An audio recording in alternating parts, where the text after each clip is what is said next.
Hello everyone. Today we'll be learning about the very important topic of the upper limb, that is the pectoral region. So this pectoral region is nothing but the area in front of the chest which connects the upper limb. So the pectoral region is the area in front of the chest or anterior to the chest which connects the anterolateral wall of the chest to that of the upper limb. So what are the contents of the pectoral region? The contents of the pectoral region mainly include the muscles of the pectoral region, the nerves, the vessels, the lymph nodes, and we need to look for a very important gland which come across here, that is the presence of the mammary gland. So in this video we'll learn in detail about the muscles of the pectoral region. So what are the muscles which are seen in the pectoral region? The most superficial and the largest muscle in the pectoral region is the pectoralis major muscle. Yes, the largest muscle in this area, that is in the pectoral region, is the pectoralis major muscle. The next comes the pectoralis minor muscle, the serratus anterior muscle, and the smallest of all is the subclavius. So we'll look for the muscles one by one. So to begin with, the pectoralis major muscle. So this pectoralis major is the largest and the most superficial part of the pectoral region. Once the skin and the superficial fascia is reflected, what we see is the pectoralis major muscle covered by the pectoralis fascia. So this widespread pectoralis major muscle receives its attachments from the clavicle, the sternum, the manubrium, the aponeurosis as well. So moving on to the origin of this pectoralis major muscle, the origin is mainly by the two heads of the major muscle. The two heads are the clavicular head and the sternocostal head. Yes, the two heads of this major muscle is the clavicular head number one and the second is the sternocostal head. So where is this clavicular head arising from? Yes, now which part of the clavicle? It is the medial half of the anterior surface of the clavicle which give origin to the clavicular fibers of the pectoralis major muscle. Yes, the clavicular head takes its origin from the medial half of the anterior surface of the clavicle. The sternocostal head receives its attachment, the origin, from the half of the anterior surface of the sternum, the upper six costal cartilages, as well as the lowermost fibers take its origin from the aponeurosis of the external oblique muscle. This is the muscle of the abdominal wall. Yes, so this lowermost fibers of the pectoralis major muscle receives its origin from the aponeurosis of the external oblique muscle. So this is about the origin of the muscle. The insertion. Now looking on to the insertion of the muscle, all these muscle fibers run upwards and laterally to reach the upper end of the humerus, where it is inserted onto the lateral lip of the bicipital groove. Yes, the insertion of this pectoralis major muscle is over the lateral lip of the bicipital groove. So when we talk about the insertion, there is a small twist over here towards the insertion, where we can see the lowermost fibers of the pectoralis major muscle gets inserted in the upper part of the lateral lip, whereas the upper fibers of this major muscle is inserted in its lower part of the lateral lip, which the inserted the fibers towards the insertion of this major muscle represents the anterior axillary fold of the axilla. So when we talk about the nerve supply of the pectoralis major muscle, the muscle is mainly supplied by the pectoral nerves, that is the medial pectoral nerve and the lateral pectoral nerve. Yes. Now how will you identify the two pectoral nerves? Medial pectoral nerve is seen supplying the pectoralis major muscle by piercing the pectoralis minor, whereas the lateral pectoral nerve is seen reaching the muscle by piercing the fascia in the pectoral region, which is called as the clavipectoral fascia.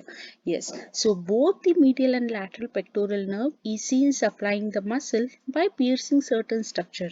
The medial pectoral nerve is reaching the muscle by piercing the pectoralis minor, whereas the lateral pectoral nerve is reaching the muscle by piercing the clavipectoral fascia. Moving on to the actions of the pectoralis major muscle. Yes, this muscle is mainly involved in the adduction and the medial rotation of the arm. The clavicular head also helps in the flexion of the arm. So the adduction and the medial rotation of the arm is mainly brought about by this pectoralis major muscle.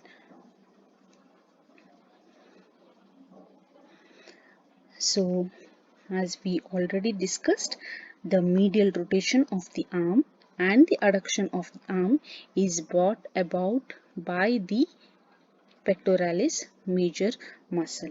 Other than this primary action, the clavicular fibers also helps in the flexion of the arm. So moving on to the next muscle, that is called as the pectoralis minor, which receives its attachment or the origin from the third, fourth and the fifth ribs close to the costal cartilage. Yes, the middle three ribs, that is 3, 4, 5. The third, fourth and fifth ribs give attachment to the muscle, that is pectoralis minor. So once the origin is seen, the muscle fibers run upwards and laterally to reach the coracoid part of the scapula. So the insertion of this muscle is over the coracoid process. Now to be more specific with which part of the coracoid process, it is the upper surface and the medial border of the coracoid process. So the insertion of this pectoralis minor muscle is over the upper surface and the medial border of the coracoid process.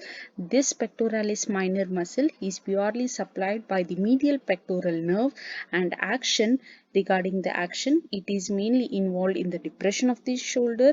It draws the ribs forward and outward during deep inspiration. Now this is how the minor muscle looks once the major muscle is completely reflected. So the minor muscle is seen lying immediately beneath the pectoralis major muscle. Moving on to the next muscle, that is serratus anterior muscle. This serratus anterior muscle is the muscle of the anterolateral area of the pectoral region. The word serratus anterior literally means the serratus is nothing but the muscle having the serrated look.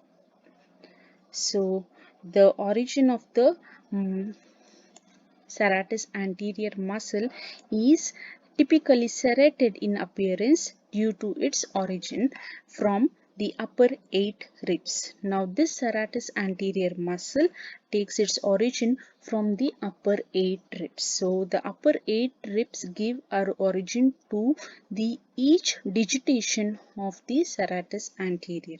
So in total there are 8 muscle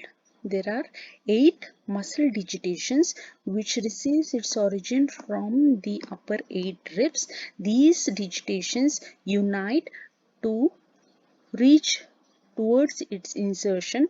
The fibers run backwards to reach the scapula. Now the insertion over the scapula is mainly onto the medial border of the scapula. Yes, the insertion of this muscle, that is serratus anterior, is over the costal surface of the medial border of the scapula and the inferior angle as well. So the insertion of the muscle is over the entire medial border and the inferior angle of the scapula. So this serratus anterior is supplied by the long thoracic nerve, which is the branch of the brachial plexus, the root of the brachial plexus, that is C5, C6 and C7. So these three roots of the brachial plexus give rise to the long thoracic nerve which supplies the serratus anterior. The nerve is also named as the nerve of Bell. Regarding the action of the serratus anterior, the serratus anterior is the main muscle of the protrusion of the scapula during various action of the pushing and punching action of a person is mainly contributed by the serratus anterior.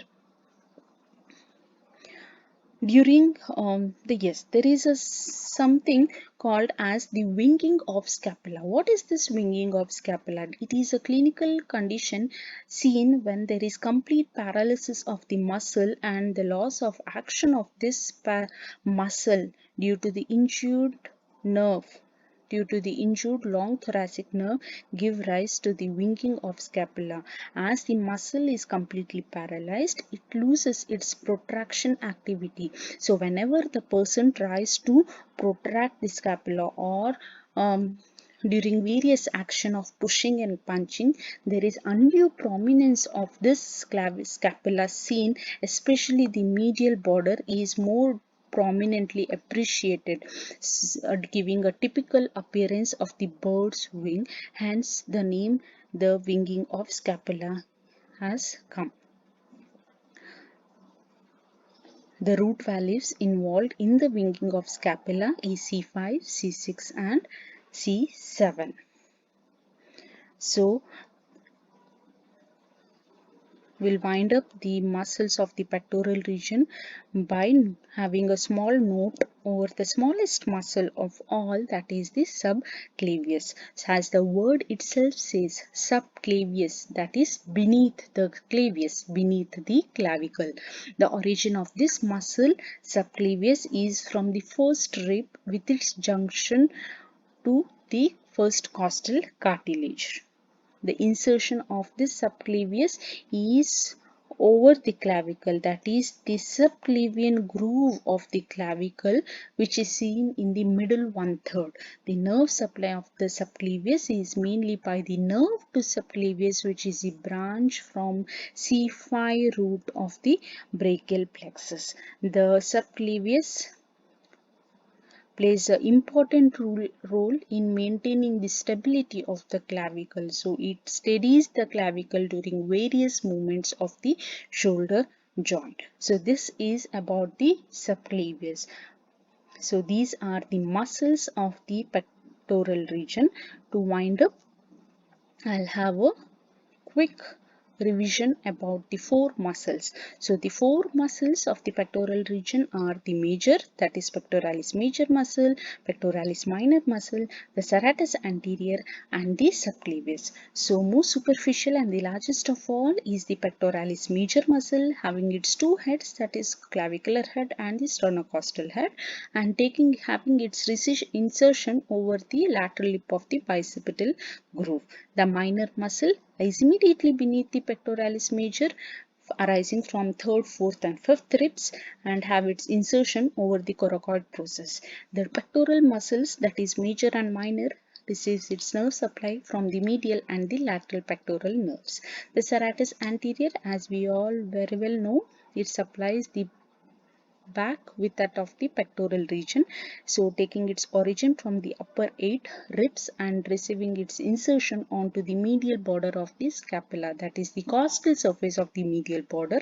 The nerve supply is mainly by the long thoracic nerve, which is also called as the serratus anterior nerve, or the nerve of Bell, the paralysis of which muscle leads to the clinical condition called as the winging of scapula. And the smallest of all the muscles in this area is the subclavius, which is seen extending from the first rib to the middle one-third of the clavicle, supplied by the root C5, that is nerve to subclavius, and it is mainly involved in the steadiness of the clavicle. Thank you.